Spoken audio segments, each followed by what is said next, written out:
yo ho ho, and a bottle of Baksao? This distilled Chinese spirit probably isn't what you think when you picture a pirate.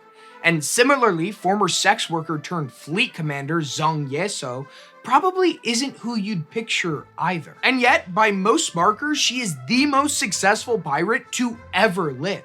But for some reason, outside of her native province of Guangdong, her story has been largely forgotten. Hi, I'm RJ McLaughlin, and shiver me timbers, Polly want a cracker, this is The History Show. Join us to uncover the true story of the pirate queen of the South China Sea. Or else, be prepared to walk the plank.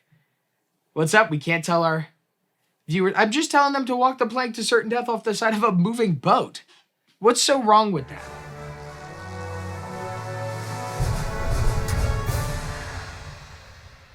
The thing about history is that stuff gets left out all the time, especially when that stuff has to do with anyone except cis white men.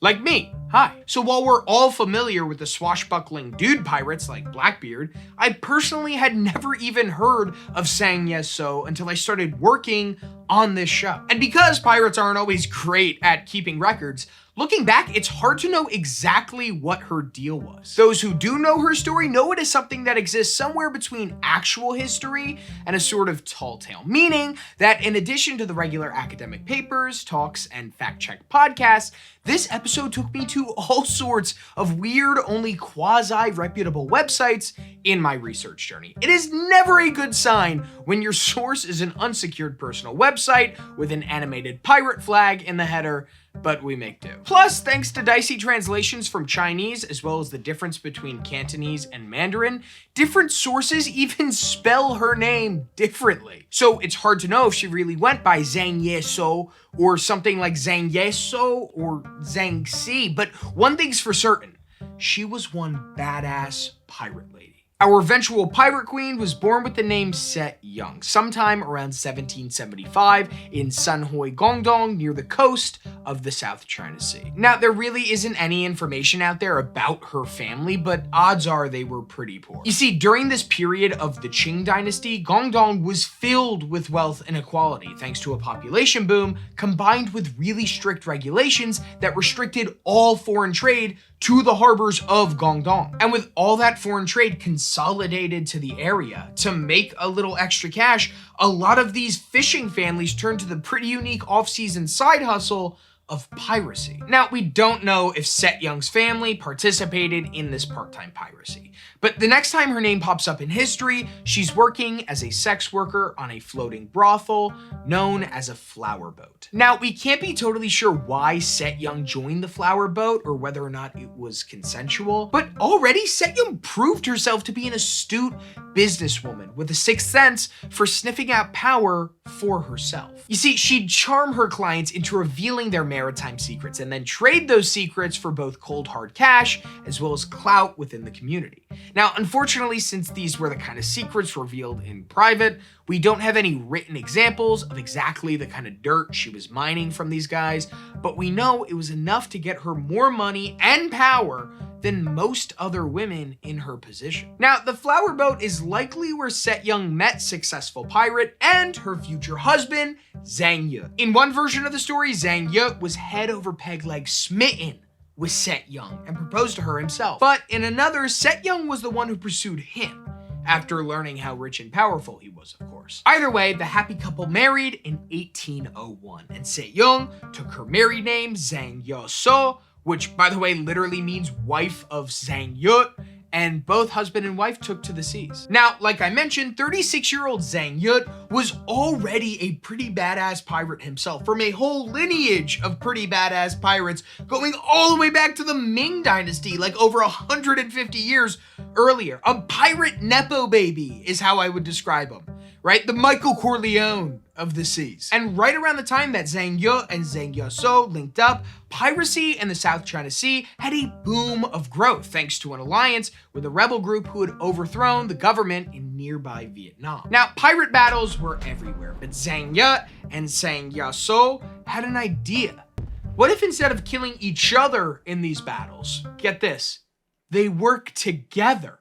Like all the pirates work together. It's a crazy idea. After this epiphany, Zheng Yi and Zheng Yi Sao organized a coalition known as the Guangdong Pirate Confederation. And I'm not just talking about a few ragtag ships here, okay? This was a whole hecking lot of pirates. Sources differ a little bit on the exact numbers, but we can estimate that it was somewhere between 400 and 1,800 ships, carrying 60 to 80,000 pirates who would loot, plunder, and work to take over the imperial control of the salt trade. And the trick to organizing that many pirates? No, it wasn't rum. It was color coding. Much like your highly organized middle school language arts teacher, Zheng Yi Sao and her husband broke the Guangdong Pirate Confederation into 6 separate fleets, each sailing under a specific color-coded flag. And if that wasn't enough for you, each boat was required to have its very own registration number painted on its bow, much like boats are required to do today. In addition to being the leaders of the entire confederation, Zheng Yi and Zheng Yi Sao were in charge of the Red Fleet, the largest fleet of them all. Again, the reported numbers vary really drastically here, but at its peak, the Red Fleet is said to have had between 20,000 and 40,000 pirates on 200 to 300 ships, under one flag. That's a world record, and by comparison, our boy Blackbeard only had a handful of ships and a few hundred men at most. Now, unfortunately, in 1807, tragedy struck, and Zheng Yi passed away. Exactly how it happened is a little uncertain, and stories really differ across sources. Your Dead to Me podcast from the BBC is Team Cannonball or Typhoon, while history website The Human Exception maintains he was either murdered or fell overboard when the ship was hit by a tsunami. And military.com suggests he may have been executed by the Vietnamese. I guess pirates aren't very well known for their meticulous issuing of death certificates, even really organized pirates like Zheng Yi Sao. However it happened, our pirate queen wasn't just gonna give up her control over the Red Fleet and the Guangdong Pirate Confederation as a whole just because she was now the widow of Zheng Yi. No, instead, she took over her husband's duties as commander-in-chief and leader of the Guangdong Pirate Confederation and installed Zheng Yi's adopted heir, Zheng Bo Sai, also known as Zheng Bo, as the commander of the Red Fleet before anyone could even try to stop her. And no one did. In fact, Zheng Yi Sao didn't just continue her husband's legacy, she kept improving on it. To make sure that the Guangdong Pirate Confederation continued to function as a, confederation and not a loosely bound collection of bloodthirsty criminals ready to turn on each other at any given moment, she created and instituted a super detailed pirate code. Now, although it does seem like there was at least once some sort of written record or document, it has since been lost to time or the seas or both. So most of what we know comes from records written by Europeans who were captured, ransomed, and released, as well as an abridged version translated from an 1830s book on Chinese piracy. From what we could tell, the code laid out a whole bunch of pirate-related and not so pirate-related crimes. Things like cowardice, desertion, disobedience, rape or violence against women, going ashore without permission, stealing from villages or fellow Confederation pirates, as well as their punishments, which were death, the cutting off of your favorite ear, and there was one more. Death. It also included a system for dividing any plundered booty, 20% to the pirates who did the plundering, the remaining 80% to the communal treasury. And this is still 40 years before dudes like Marx would get really into wealth sharing and the abolition of private property. Basically, they were ahead of their time. Somehow, amidst all this organizing, supervising, and pirating, Zheng Yi Sao also found the time to remarry to her adopted son, Zheng Bo Tai. Now, this may sound weird to us in the 21st century, but it was also very weird back then. In fact, it was even outlawed under Chinese law at the time, meaning while they were pirate married and lived as husband and wife, they wouldn't be able to get actually married until many years later. Now, marrying Zheng Bo Tai was a clever strategic move by Zheng Yi Sao. He was the commander of the Red Fleet after all, and the move made sure that the power over the Guangdong Pirate Confederation remained in the family. And all this attention to detail within the Guangdong Pirate Confederation let Zheng Yi Sao get organized outside of it too. By this point, Zheng Yi Sao had succeeded in wresting control of the salt trade in the South China Sea, controlling all but 4 salt ships. Meaning, if you wanted a little salt seasoning for your soy mei or century egg, you were probably gonna have to go through Zheng Yi Sao to get it. And you were gonna have to pay handsomely. But simply controlling salt distribution wasn't enough for Zheng Yi Sao. She wanted power over all commerce in the region. So she instituted a tax system to make all merchants pay up. Nothing is certain in life except death and taxes. Even back then. Basically, everyone sailing around the South China Sea at the time had to pay Zheng Yi Sao a fee. And since Guangdong was the only port of entry for foreign trade, everyone sailing around the South China Sea was truly everybody. In return, her fleet would grant them safe passage to their destination, even defending off other roving bands of pirates who weren't quite as organized as the Guangdong Pirate Confederation. She even issued passports to those who paid up, which her fleet would check at pivotal passages. And if you didn't pay the fee, well, you'd be sleeping with the fishes. But Zheng Yi Sao and her crew saved the most brutal punishments for members of the establishment, the Chinese Royal Navy. With these guys, they would tie them up, behead them, and as the story goes, eat their hearts. I mean, at least they had salt, right? This was possibly because they thought it would give them more strength in battle, but also probably because there's no better intimidation tactic than rumors of cannibalism. Then they'd chop up their bodies into little chunks and throw them into the water. I assume to make them more bite-sized for the sharks. Needless to say, the Chinese government wasn't sending warm wishes to the happy couple. Quite the opposite, actually. After having one too many men decapitated, it was time for the Chinese Navy to call on reinforcements in an attempt to finally bring Zheng Yi Sao and her Guangdong Pirate Confederation to their knees. So they teamed up with the Portuguese and the British, who were also pretty pissed off at the pirates. But even these 3 powers combined weren't enough to stop Zheng Yi Sao and her Guangdong Pirate Confederation.